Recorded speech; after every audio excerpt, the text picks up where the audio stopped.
Hi friends, எல்லாருக்கும் வணக்கம். நம்ம வீட்டு பக்கத்தில் சித்ரா ஆண்டிக்கு வயசு 42. இவங்களோட ஹஸ்பண்ட் பேர் பார்த்தீங்கன்னா சுகுமார். அவருக்கு வயசு 47.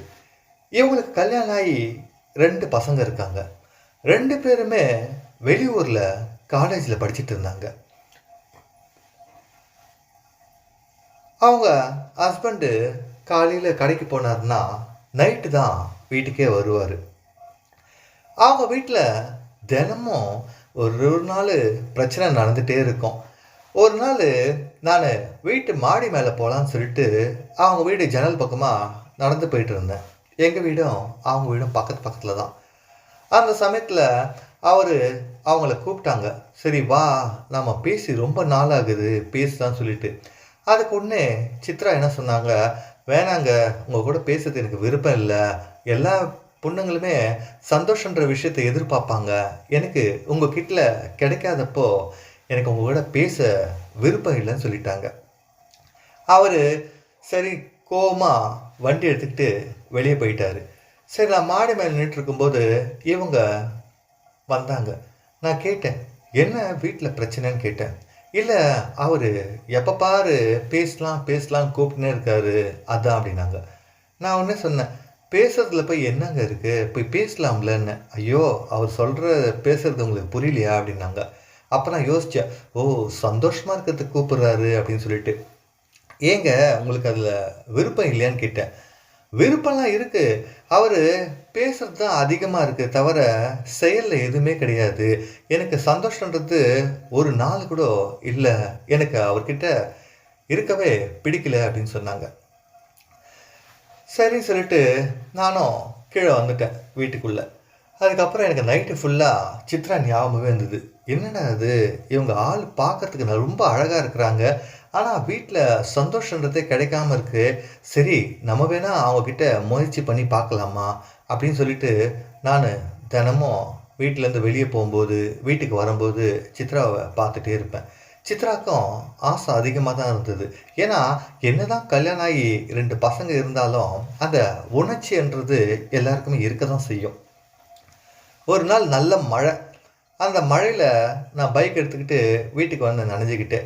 ஒன்று சித்ரா பார்த்துட்டு கேட்டாங்க, ஏன் மழை தான் அதிகமாக வருதுல்ல, கொஞ்ச நேரம் எங்கேயாவது வெயிட் பண்ணிட்டு வரலாம்ல அப்படின்னாங்க. நான் சும்மா இல்லாமல், நான் உங்களை பார்க்க தான் வந்தேன், உங்களை பார்க்காம என்னால் எப்படி இருக்க முடியும் அப்படின்னு. ஒன்று சித்ரா சிரிக்க ஆரம்பித்தாங்க. என்ன சொல்கிற, என்னை பார்த்து நீ என்ன பண்ண போகிறன்னாங்க. இல்லை, பொதுவாகவே வயசு பசங்களுக்கெல்லாம் பார்த்தீங்கன்னா உங்கள் வயசு ஆளுங்களை தான் ரொம்ப பிடிக்கும். நீங்கள் இந்த வயசில் இவ்வளோ அழகாக இருக்கிறீங்களே, எனக்கு உங்களை பார்த்துட்டே இருக்கணும் போல இருக்குது அப்படின்னு. சரி பார்த்துட்டே இரு, அதுக்கு என்ன, நான் வேணா உன் வாட்ஸ்அப்புக்கு ஒரு ஃபோட்டோ அனுப்பட்டுமா அப்படின்னாங்க. அனுப்பிச்சா நல்லா தான் இருக்கேன்னு. சரி போ, உனக்கு எப்போ பாரு விளையாட்டு தான் அப்படின்னு சொல்லிட்டு அவங்க வீட்டுக்குள்ளே போயிட்டாங்க. நான் யோசிச்சுனே இருந்தேன், என்னடா அது, நம்ம கரெக்டாக தானே பேசணும், சித்ரா ஏன் இப்படி சொல்லிட்டாங்களேன்னு சொல்லிட்டு. அடுத்த நாள் அவங்க வீட்டுக்காரர் வண்டி எடுத்துகிட்டு வெளியே எங்கேயோ போயிட்டார். நான் ஒன்று வீட்டில் இருந்தேன். இவங்க ஒன்று, எங்கள் வீட்டில் மிக்சி சரியாக ஓட்டலை, நான் வரட்டுமா கொஞ்சம் அப்படின்னாங்க. வாங்க அப்படின்னு. மிக்சி அவங்க யூஸ் பண்ணிகிட்டு இருக்கும்போது நான் சித்ராவை பார்த்து கேட்டுட்டேன், ஏங்க உங்களுக்கு தான் வீட்டில் சந்தோஷன்றதே கிடைக்கலையே, நீங்கள் சரின்னு சொன்னீங்கன்னா நான் உங்களுக்கு எப்படி இருக்கணுமோ அப்படி இருக்கிறேன்னு. ஒன்று சித்ரா கேட்டாங்க, இப்போ உனக்கு சந்தோஷம் தேவைன்ற போது என்னை கூப்பிடுற, ஒரு நாள் எனக்கு சந்தோஷத்தை நீ காமிச்சிட்டு அதுக்கப்புறம் என்கிட்ட பேசாமல் இருந்தால் எனக்கு ரொம்பவே கஷ்டமாக இருக்குமே அப்படின்னாங்க. நான் சொன்னேன், நம்ம 2 பேரும் பக்கத்து வீட்டில் தானே இருக்கோம், நீங்கள் எப்போ கூப்பிட்டாலும் நான் வரத்துக்கு ரெடியாக தான் இருப்பேன் அப்படின்னு. சரி, அடுத்த வாரம் அவர் எங்கேயோ பர்ச்சேசிங்காக வெளியூருக்கு போகிறாரு, வரத்துக்கு 2 நாள் ஆகும், அந்த 2 நாள் நான் வரேன் அப்படின்னாங்க. நானும் யோசிச்சுட்டே இருந்தேன், சித்ரா வரும்போது எப்படி இருக்கணும், எப்படி பேசணும் அப்படின்னு சொல்லிட்டு. அதுக்கேற்ற மாதிரி அந்த வாரமும் வந்தது. அவங்க வீட்டுக்காரரும் பர்ச்சேசிங்காக வெளியூருக்கு போயிட்டார். நான் உடனே ஃபோன் பண்ணேன் சித்ராவுக்கு, என்ன அவர் கிளம்பிட்டாரா அப்படின்னு. கிளம்பிட்டாரு, வரேன்னு சொன்னீங்களே வரலையான்னு. ஏன் அவ்வளோ அவசரமானு கேட்டாங்க. ஆமாம், இருக்காதா அப்படின்னேன். சரி வரேன்னு சொல்லிட்டு அன்றைக்கி நம்ம வீட்டுக்கு வந்தாங்க. பொதுவாகவே பெண்களுக்கு பார்த்திங்கன்னா ரொம்ப சாரியில் ரொம்ப அழகாக இருப்பாங்க.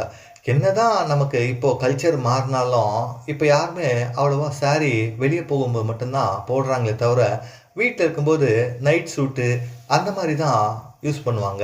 அந்த மாதிரி யூஸ் பண்ணும்போது நமக்கு தேவையான அழகு அவங்க கிட்ட தெரியாமே இருக்கும்.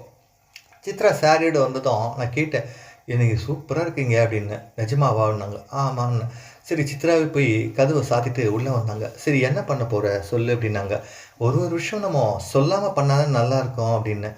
அதுவும் கரெக்ட் தான்னதும் சித்ராவ கட்டி அணைக்க ஆரம்பிச்சேன். கட்டி அணைக்க ஆரம்பிக்கும்போது சித்ராவோட சுவாசம் என் நெத்தியில பட்டுச்சு. என்ன ஆச்சுன்னு கேட்டேன். "இல்ல இந்த மாரி கூட அவரு என்ன கட்டி அணைச்சதே இல்ல. இன்னைக்கு இதெல்லாம் புதுசா இருக்குன்னாங்க." அப்படிதான் இருக்குன்னு சொல்லிட்டு அவங்க ஒரு இடம் விடாம நான் முத்தங்கள குடுக்க ஆரம்பிச்சேன். முத்தங்கள குடுக்கும்போது பெண்களுக்கு எப்பவுமே பார்த்தீங்கன்னா, நெத்தியில, கன்னத்துல, உதட்டுல அங்கெல்லாம் முத்தங்கள் குடுக்கும்போது அவங்களுக்கு உணர்வுகள் அதிகமாகும். அந்த மாரி தான் சித்ராக்கும் உணர்வு அதிகம் ஆனதும், அவங்களோட மார்பகங்கள்ல நானு சுவைக்க ஆரம்பிச்சேன். பொதுவா எல்லாம் கல்யாணம் ஆன புதுசுல மட்டும் தான் மார்பகங்கள்ல சுவைப்பாங்க தவிர, அதுக்கப்புறம் குழந்தை கிழந்தை பிறந்ததுக்கு அப்புறம்லாம் பார்த்தீங்கன்னா, அவங்க மார்பகத்தையே சுவைக்கிறதில்ல. அப்போ பெண்களுக்கு ரொம்பவே உணர்ச்சிகள் அதிகமா இருக்கும். "என்னடா இது! நம்ம எதிர்பார்த்தது இவன் செய்ய மாட்றானே!" அப்படின்னு சொல்லிட்டு. நான் சித்ராவோட மார்பகங்கள் சுவைக்க ஆரம்பிக்கும்போது நான் கேட்டேன், "இவ்ளோ ருசியா இருக்கே! அவரு சரியாவே வேலை செய்யறதில்ல போல இருக்குன்னேன்." "ஆமா, அதனால தான் வீட்ல எப்பவுமே பிரச்சனையா இருக்குன்னாங்க." அதுக்கப்புறம் மெதுவா சித்ராவோட பிறப்புறுப்ப சுவைக்க ஆரம்பிச்சேன். பிறப்புறுப்ப சுவைக்க ஆரம்பிக்கும்போது, சித்ரா என்னோட தலைமுடிய தடவ ஆரம்பிச்சா. "என்ன சித்ரா?" அப்படின்னு கேட்டேன். "இந்த மாரி தான் எல்லா பெண்களுமே சந்தோஷத்த எதிர்பார்ப்பாங்க. நான் எதிர்பார்த்த சந்தோஷம் உன்கிட்ட கிடைச்சிருந்ததும், நாங்க 2 பேரும் நல்லா குதிரைய ஓட்ட ஆரம்பிச்சோம். நாம எந்த குதிரைய ஓட்டுறோன்றது முக்கியம் கிடையாது. நம்ம எப்படி சவாரி பண்றோமோ அந்த அளவுக்கு. யார் ஒருத்தரு பொறுமையாவும், நிதானமாவும் குதிரைய சவாரி பண்ண ஆரம்பிச்சோம்னா, அந்த குதிரை நம்ம சொல்ற பேச்செல்லாம் கேட்கும்." ஓகே ஃப்ரெண்ட்ஸ், இந்த வீடியோ உங்களுக்கு ரொம்ப பிடிச்சிருக்குன்னு நினைக்கிறேன். இதுக்கப்புறம் இந்த மாதிரி வீடியோஸ் நெறைய வரும். நம்ம சேனலை மறக்காம சப்ஸ்கிரைப் பண்ணிக்கங்க, லைக் பண்ணிக்கங்க, ஷேர் பண்ணிக்கங்க. உங்களுக்கு எந்த ஆக்டர்ஸ் தேவையோ நீங்க கமெண்ட் பாக்ஸ்ல மென்ஷன் பண்ணீங்கன்னா, நம்ம அவங்கள வச்சு கதைய உருவாக்கிக்கலாம். Okay friends, keep on supporting. Take care. Bye bye.